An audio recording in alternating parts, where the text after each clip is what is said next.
We're going to have our Bible reading.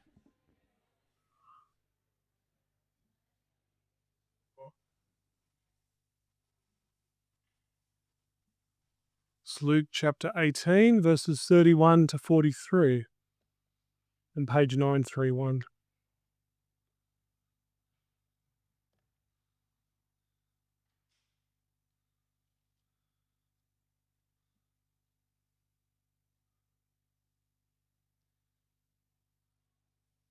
Luke 18, verse 31. Then Jesus took the 12 aside and told them, "See, we're going up to Jerusalem. Everything that is written through the prophets about the Son of Man will be accomplished. For he will be handed over to the Gentiles. He will be mocked, insulted, spit on, and after they flog him, they'll kill him. And he will rise on the third day." They understood none of these things. The meaning of the saying was hidden from them, and they did not grasp what was said. As Jesus approached Jericho, a blind man was sitting on the road begging. Hearing a crowd passing by, he inquired what was happening. "Jesus of Nazareth is passing by," they told him. So he called out, "Jesus, Son of David, have mercy on me." Then those in front of him told him to keep quiet, but he kept crying out all the more, "Son of David, have mercy on me." Jesus stopped and commanded that he be brought to him. When he came closer, he asked him, "What do you want me to do for you?" "Lord," he said, "I want to see." "Receive your sight," Jesus told him. "Your faith has saved you." Instantly he could see, and he began to follow Jesus, glorifying God. All the people, when they saw it, gave praise to God. Keep that open, page 31,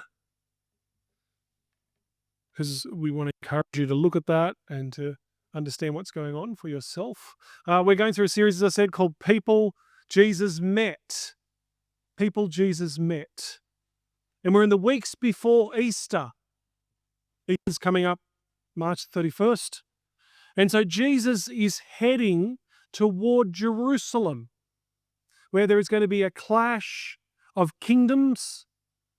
At the end, the cross there is the picture. He's going to end up on the cross. So there, that stained glass window. He's heading toward Jerusalem. All of these windows, all of this happens in Jerusalem. This one here is in Jerusalem. So we're on a long journey toward Jerusalem. Jesus has been ministering for years. He's getting a lot of people following him. He's at the height of his power and popularity. And it says he's heading toward Jerusalem. Have a look at verse 35, chapter 18.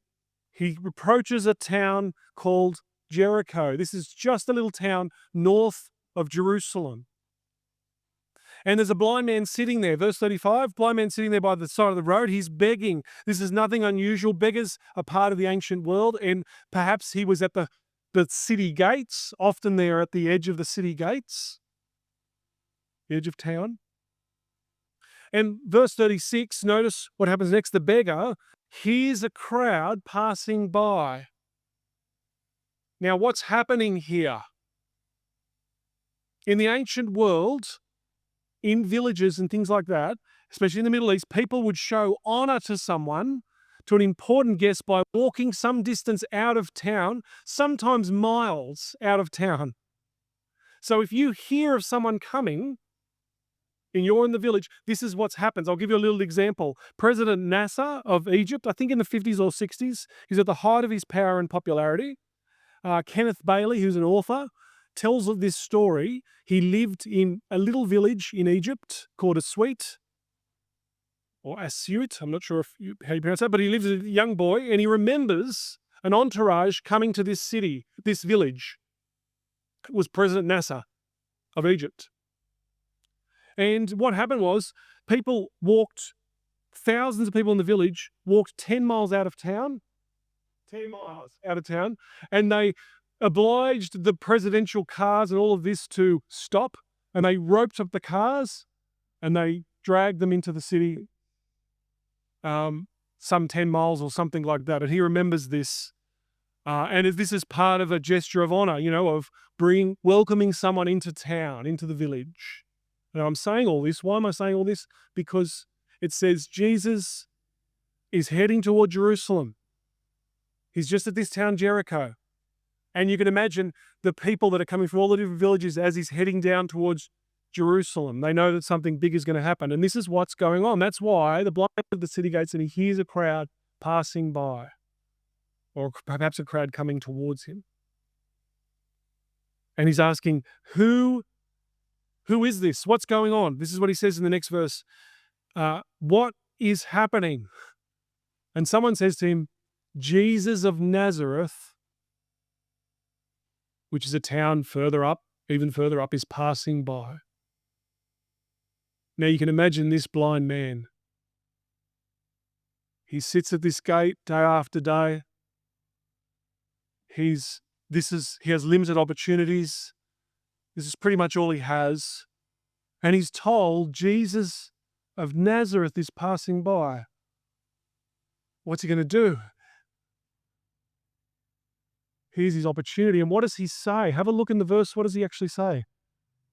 The next verse. He cries out, Jesus of Nazareth. Is that what he says? Jesus, son of David. Here's his opportunity. He says, Jesus, son of David. We'll talk about this in a moment. He knows something about this one.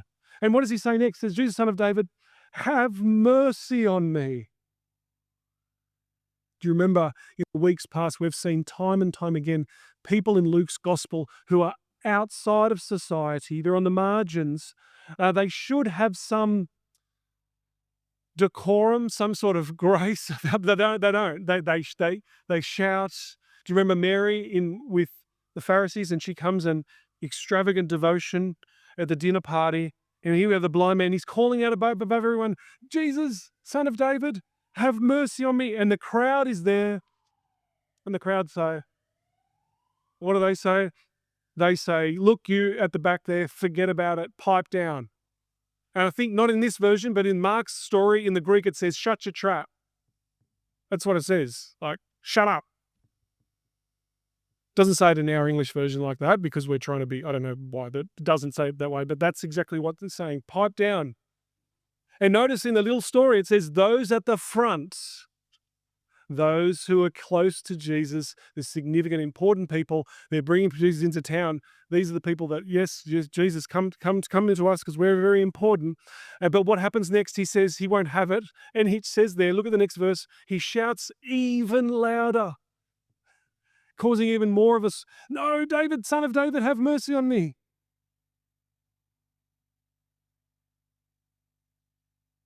But he knows who he's dealing with. He doesn't say Jesus of Nazareth. He says son of David, Messiah, the one who he knows can heal him. Not just a teacher or a prophet, he says son of David. Have mercy on me. What's he asking? Is he asking just for healing? Well, we'll find out. Jesus asks him a question. In fact, have a look. It's pretty funny. He says, what do you want me? Jesus brings the man to him. And he says, what do you want me to do for you? I would have thought it's pretty obvious on here. Out of all the things that I could do for you, what would you like me to do? And the blind man says, of course, I want to see. Jesus is trying to show something bigger than just the healing.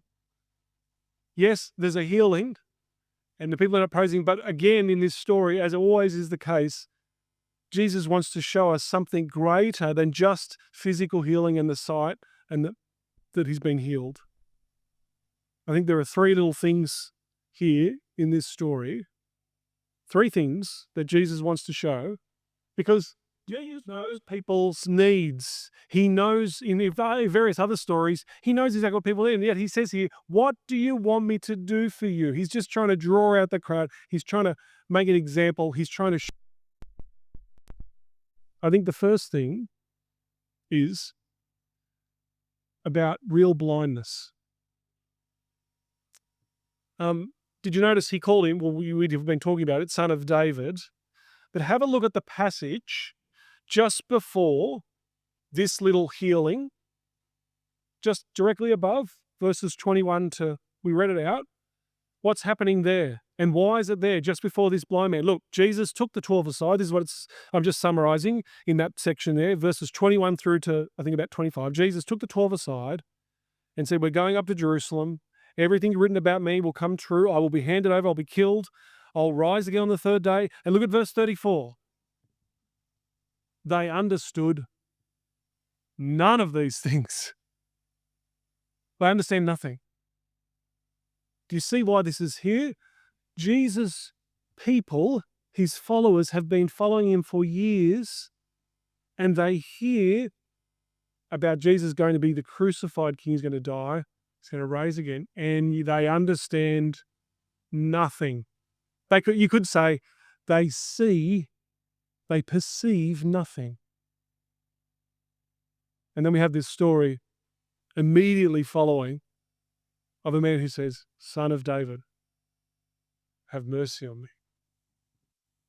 You see what we're supposed to see here? You can be physically blind. He's physically blind, but he's spiritually aware. He can see exactly what is going on, and he knows exactly the power of Jesus. And you see Jesus' disciples who've been following him, and they've heard his teaching, and they understand he's a prophet, but they don't really see. They're not there. Because Jesus' disciples want a king that will come and be powerful and will destroy their enemies and will be on their side. But this one is going to be a king who's going to be crucified. Crucified king. And he'll be raised again. So I suppose the first thing about this story is, do we spiritually see, do we truly know Jesus? And this means Jesus is our Lord. Jesus as Son of David. The one King, the anointed one, who Mary weeks before would anoint Jesus because she recognizes who he is. You see all these people in Luke, they see who Jesus really is. Not just a teacher, yes, a teacher, and not just a prophet, but the King. And this is the one who will go on to be crucified. Because notice he says, Son of David, but he says, have mercy on me. What's he saying? Have mercy on me. Why is he saying, have mercy on me? Maybe he recognizes that there's something even greater than his physical blindness. It's his sin and the things that he's done wrong, and that blocks him. And he recognizes that this one is going to be crucified. He's going to be the King. Forgiveness is what he needs. That's him there, I think. That first window. Yeah, it says, go thy way, thy faith hath made thee whole. Go in faith, you have been saved. The word saved, not just physical healing, but also spiritual healing. He's been made whole. And he goes on following Jesus. The first thing about this story is truly seeing. The second thing is, well, if we know who Jesus is, if we know of God's love and of his mercy, if we've been forgiven, the second thing is to not be quiet about Jesus. Do you notice how everyone wants him to shut up? And he is encouraged. Jesus actually says to the people, notice that Jesus says to the people in the front, Jesus commands them to bring this man with him, to him. These are the ones who said, be quiet. They end up having to bring this man. And Jesus wants people who are on about him to go public. Remember the bleeding woman several weeks before? She tried to escape. She couldn't escape. And Jesus said, no, come and I want you to see, I want everyone to see who you are and who you belong to. I think this is a pretty simple thing, that if we're on about Jesus, we need to be upfront about him. We don't want to be quiet about him. We want other people to know about him. And thirdly, and finally, notice the witness this story has for others. And this is why Jesus isn't just about the healing. It's about the man who sees clearly, about him speaking about Jesus, but also his witness. Notice how it says in verse 43, instantly he could see and he began to follow. And look at what the people happens to the people. All the people, when they saw this, gave praise to God. Everybody praises. Christian, atheist, agnostic, anywhere in between. Everybody praises. And if you praise something in life, whether it's God or whether it isn't God, you will praise a sporting star or a pop star or whatever it is, but everybody praises something. And Jesus, people wanted to shut this man down from praising Jesus, but he wouldn't have it. And all the people, when they saw it, they end up giving praise to God. I think Jesus allows this healing and asks him the question, what do you want, even though he knows? Because he wants this man to say more about Jesus. He wants the witness for others to know God's mercy.